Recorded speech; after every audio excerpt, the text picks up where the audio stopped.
You're not a physical body. You're not a soul. You're not a spirit.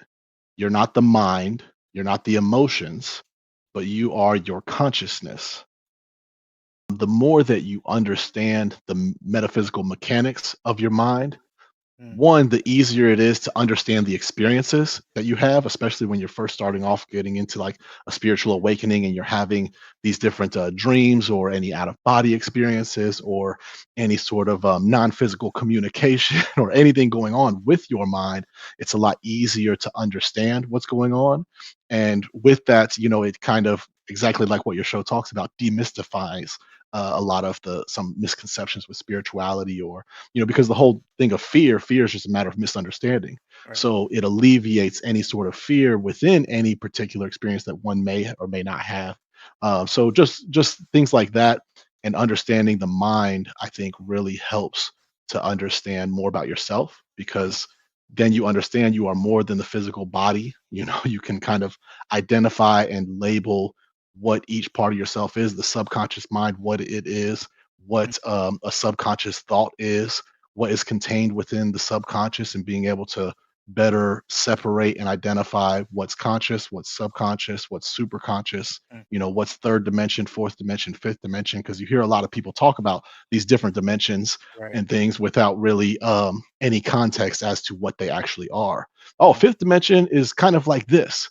And it's like, no, the fifth dimension are dimensions. Here are the five dimensions. In this 3D reality, we have, longitude, latitude, and altitude. Those are the three dimensions. Well, the fourth dimension is time. The fifth dimension is space. Here are these dimensions. And then we can understand how we can freely move through there. And so, for example, the fourth dimension with the subconscious mind, then you can start to understand how you can access past life experiences. right. People talk about the Akashic records and things. And I know a lot of people in spirituality who can do these different things, communicate with ancestors, go into the Akashic records, and report back to you different things that they perceive within your past lives or their own, but not necessarily understand the mechanics of how their mind is doing it. Mm. And so when you understand the mechanics, you can go a lot deeper with that and strengthen those abilities that you have and that you develop. So, what are those mechanics when we talk about the subconscious mind? Yeah. So, for example, like the subconscious mind, knowing and identifying that the subconscious mind is the mind that your soul uses, and primarily, let's take a step back and primarily understand that you're not a physical body, you're not a soul, you're not a spirit, you're not the mind, you're not the emotions, but you are your consciousness.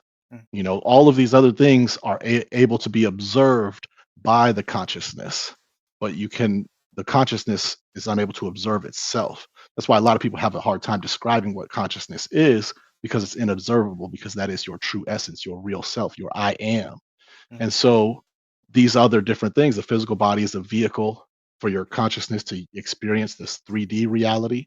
The soul is a vehicle for your consciousness to experience the fourth dimension, and your spirit is the vehicle that your consciousness uses to traverse the fifth dimension.